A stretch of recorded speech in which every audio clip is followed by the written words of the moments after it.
قل لم تؤمنوا، اے نبی ان سے کہہ دیجئے تم ایمان ہرگز نہیں لائے ہو۔ شاید بعض حضرات سوچے یہ ہرگز کا لفظ تم نے کہاں سے ایڈ کر دیا؟ تو عربی میں فعل ماضی کی نفی کا ایک طریقہ یہ ہے کہ ماضی ہی کے صیغے پر ما کا اضافہ کر دے، ما آمنتم، تم ایمان نہیں لائے ہو۔ لیکن فعل مضارع سے قبل لم لایا جائے تو یہ ماضی کی نفی ہے انتہائی تاکیدی۔ لم تؤمنوا، ما آمنتم نہیں کہا، لم تؤمنوا، تم ہرگز ایمان نہیں لائے ہو۔ وَلَكِنْ قُولُوا أَسْلَمْنَا، ہاں یوں کہو کہ ہم اسلام لے آئے ہیں، یا ہم نے اطاعت قبول کر لی ہے، ہم نے سرنڈر کر دیا ہے، اسلام کی، اسلامی ریاست کی بالادستی قبول کر لی ہے۔ وَلَكِنْ قُولُوا أَسْلَمْنَا، اور اب دیکھیے نہایت تاکیدی نفی پہلے ہو چکی ہے، لم تؤمنوا، پھر مزید تاکید وَلَمَّا يَدْخُلِ الْإِيمَانُ فِي قُلُوبِكُمْ، ابھی تک ایمان تمہارے دلوں میں ہرگز داخل نہیں ہوا۔ یہ پھر لما، لم کا اضافہ ہے۔ یہ مقام ہے جہاں ان دونوں چیزوں کو بالکل علیحدہ کر کے ایک دوسرے کے مقابل میں لے آئے ہیں۔ ثابت ہوا ایمان کچھ اور ہے، اسلام کچھ اور ہے۔ ذرا نوٹ کر لیجئے کہ قرآن مجید میں یا اسلام کی اصطلاحات میں تین جوڑے ایسے ہیں کہ جن میں عام اور خاص کی نسبت ہے۔ ایمان خاص ہے، اسلام عام ہے، یعنی ہر مومن تو لازماً مسلم ہے، ہر مسلم لازماً مومن نہیں ہے۔ یہی معاملہ نبی اور رسول کا ہے۔ نبی عام ہے، رسول خاص ہے۔ ہر رسول تو لازماً نبی ہے، لیکن ہر نبی لازماً رسول نہیں ہے۔ یہی معاملہ جہاد اور قتال کا ہے۔ قتال تو لازماً جہاد ہے، لیکن جہاد لازماً قتال نہیں ہے۔ ان اصطلاحات کے بارے میں بہت خوبصورت بات کہی ہے مفسرین نے، اذا التقیا خالفا واذا خالفا اجتمعا۔ جب یہ اصطلاحات سامنے سامنے آتی ہے، ایک دوسرے کے آمنے سامنے، تو ان کے مفہوم میں اختلاف ہو جاتا ہے۔ لیکن علیحدہ علیحدہ آ رہی ہو، یہاں پر اکیلی اصطلاح ایمان ہے، یہاں پر اکیلی اصطلاح اسلام ہے، تو ان کے معنی تقریباً ایک ہو جاتے ہیں۔ اور دوسرے یہ کہ یہ اصطلاحات جو ہے جوڑے، یہ ایک دوسرے کی جگہ پر استعمال ہو جاتے ہیں۔ تو ایمان کی جگہ اسلام، اسلام کی جگہ ایمان، یہ استعمال کیے جا سکتے ہیں۔ اور جیسا کہ میں نے شروع میں کہا، یہ دونوں تقریباً قرآن کے عام اسلوب کے اعتبار سے مترادف رحمانی الفاظ ہیں، لیکن یہاں انہیں بالکل علیحدہ کر دیا گیا ہے۔ قالت الاعراب آمنا قل لم تؤمنوا ولكن قولوا اسلمنا ولما يدخل الايمان في قلوبكم۔ اب ذرا پس منظر سمجھیے کہ یہ کون لوگ تھے جن سے یہ کہا جا رہا ہے۔ دیکھیے، آپ کو معلوم ہے کہ ابتدا میں جب کہ حضور ابھی مکہ میں تشریف فرما تھے، تو جس شخص کے دل میں ایمان یقین کے درجے میں آ جاتا تھا، صرف وہی کہتا تھا اشہد ان لا الہ الا اللہ واشہد ان محمد رسول اللہ۔ گویا کہ ایمان پہلے آتا تھا، اسلام بعد میں آتا تھا، اس لیے کہ انہیں معلوم تھا کہ اسلام کے اعلان کا مطلب کیا ہوگا۔ گویا کہ اپنے معاشرے کو میں چیلنج کر رہا ہوں، اپنے خاندان سے ہی نہیں، اہل و عیال سے بھی کٹ جانے کے لیے تیار ہوں۔ جو شخص اس حد تک یقین کا حامل ہو جاتا تھا، وہ پھر اسلام کا اعلان کرتا تھا۔ لیکن رفتہ رفتہ صورت بدلی، خاص طور پر ہجرت کے فوراً بعد۔ آپ کو معلوم ہے کہ وہاں اللہ تعالیٰ نے ایسے حالات اور اسباب پیدا کر دیے کہ جو دو قبیلے وہاں پر اصل عرب قبیلے آباد تھے، اوس اور خزرج، ان دونوں کے تمام اکابر ایمان لے آئے. اور قبائلی زندگی کا معاملہ آپ کو معلوم ہے کہ اگر سرداروں نے ایمان قبول کر لیا تو پھر دونوں قبیلوں نے ایمان قبول کر لیا. لیکن یہاں کیفیت اب وہ نہیں تھی.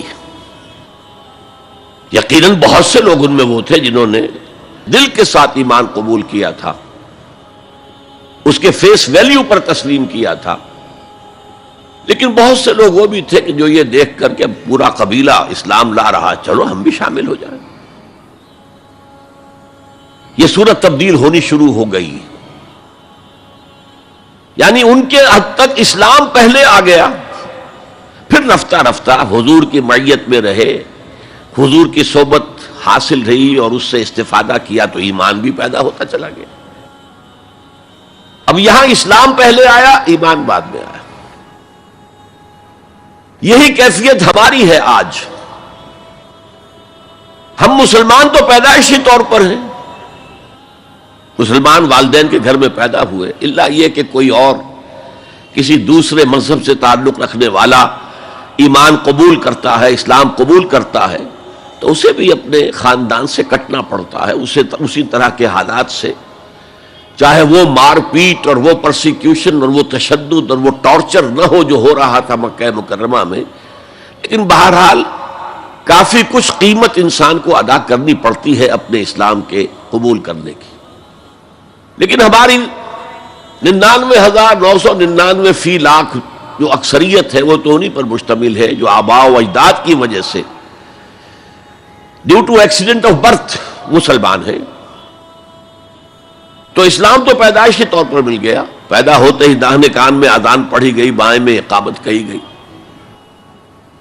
بڑا عجیب سا نکتہ ہے، ایک صاحب نے جب بیان کیا تو میں واقعی چونک گیا. انسان کی پیدائش کے وقت اذان دی گئی اور اقامت کہی گئی، نماز کوئی نہیں، اور اس کے انتقال کے وقت نماز پڑھی گئی بغیر کسی اذان کے، بغیر کسی اقامت کے. گویا کہ اس نماز کی اذان اور اقامت پیدائش کے وقت ہے جو نماز جنازہ کی شکل میں اس کی موت کے وقت پڑھی جا رہی ہے. اور یوں کہا جا سکتا ہے کہ ہماری یہ دنیاوی زندگی بس اتنے ہی وقفے کا نام ہے جتنی کہ اذان اور اقامت اور نماز کے درمیان ہوتی ہے. بہرحال یہ جو صورتحال کی تبدیلی ہوئی، جس کو میں نے کہا کہ ہمارے ہاں یہ دوسری تبدیلی 100% موجود ہے، یہ تبدیلی اپنے کلائمیکس کو پہنچ گئی جب حضور کو اللہ تعالیٰ نے اتنی کامیابی عطا کی کہ مکہ بھی فتح ہو گیا. تو اگرچہ عرب میں کوئی فارمل گورنمنٹ نہیں تھی، کوئی حکومت فارمل وہاں قائم نہیں تھی، لیکن قریش کا مقام پورے عرب میں ایسے ہی تھا جیسے کہ کسی ملک کا صدر مقام ہوتا ہے. مذہبی مرکز وہی تھا، خانہ کعبہ وہاں تھا، تمام قبیلوں کے بت وہاں رکھے ہوئے تھے، قریش اس کے متولی تھے، لہذا قریش کو امتیازی حیثیت حاصل ہو گئی. اور اس کا سب سے بڑا معاشی فائدہ جو انہیں ہوا تھا وہ یہ تھا کہ جبکہ دوسرے کسی قبیلے کا کوئی تجارتی قافلہ بچ کر نہیں جا سکتا تھا، اس پہ لوٹ مار، وہاں قریش کے قافلے کو کوئی ہاتھ نہیں لگاتا تھا. اس لیے کہ ہمارے تو خدا ان کے ہاسٹیجز ہیں، ہمارے بت جو ہے رکھے ہوئے ہیں ان کے پاس خانہ کعبہ کے اندر. اگر ہم ان کے قافلے پر کوئی حملہ کریں گے تو وہ ہمارے بتوں کی گردن توڑ کر یا ایسے اٹھا کر باہر پھینک دیں گے. تو بہت بڑا سیاسی اور بہت بڑا معاشی فائدہ قریش کو تھا اس خانہ کعبہ کی وجہ سے. اور اس پر ایک پوری سورت ہے قرآن مجید کی، لإِلاف قریش إِلَافِهِمْ رِحْلَةَ الشِّتَاءِ وَالصَّيْفِ فَلْيَعْبُدُوا رَبَّ هَٰذَا الْبَيْتِ الَّذِي أَطْعَمَهُم مِّن جُوعٍ وَآمَنَهُم مِّن خَوْفٍ اس گھر کی وجہ سے ان کو معاشی فوائد حاصل ہے اور امن حاصل ہے۔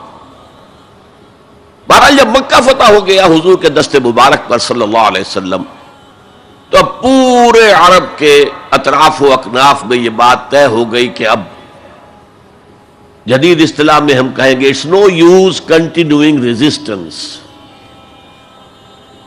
اب ہم کیا مخالفت کریں اور کیا اب آپ کا راستہ روکنے کی کوشش کریں، بات ختم ہو گئی جب مکے پر اب حضور کا قبضہ ہے صلی اللہ علیہ وسلم۔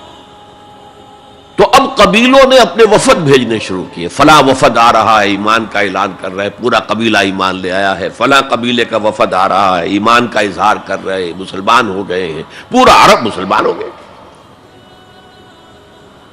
اب یہ لوگ جو ایمان لا رہے تھے، اور ایمان لانے کا مطلب کیا ہے؟ صرف یہ کہہ دینا اشہد ان لا الہ الا اللہ واشہد ان محمد رسول اللہ صلی اللہ علیہ وسلم، ان کی اندرونی کیفیات تین میں سے کوئی سی ایک ہو سکتی تھی۔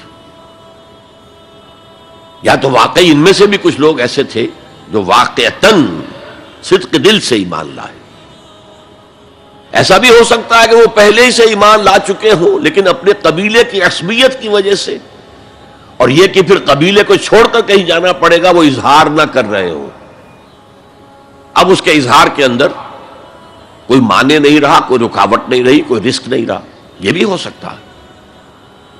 تو ایک ممکن کیفیت تو یہ تھی کہ وہ ایمان لائے ہو حقیقتاً صدق قلب سے، اور ایک ممکن صورت یہ تھی، اور یہ ہر انقلابی عمل میں ہوتا ہے، کہ مخالف انقلاب قوتیں جب یہ سمجھتی ہیں کہ اب ہمارا بس نہیں چلے گا، اب ہم انقلاب کا راستہ نہیں روک سکتے،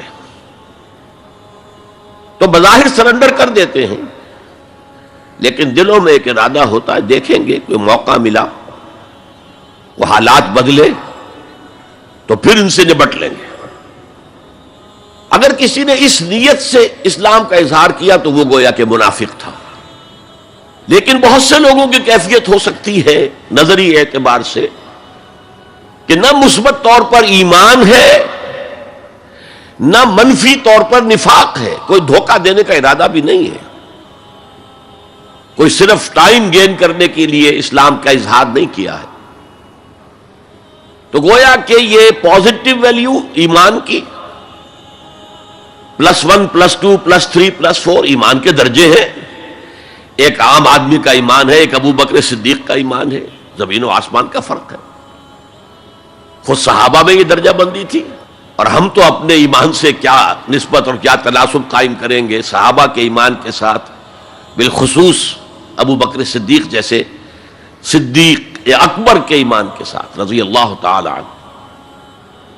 اسی طرح -1 -2 -3 -4 یہ منافقت کے درجے ہیں، کس درجے کا نفاق ہے، کس درجے میں ڈٹرمینیشن ہے کہ we have only to buy time, اب اس کے سوا چارہ نہیں ہے، اب ہم ریزسٹ نہیں کر سکتے، it's no use continuing resistance, سر جھکا لو and wait for some occasion opportunity کہ پھر کھڑے ہو اور اس انقلاب کو انڈو کر دے، ختم کر دے۔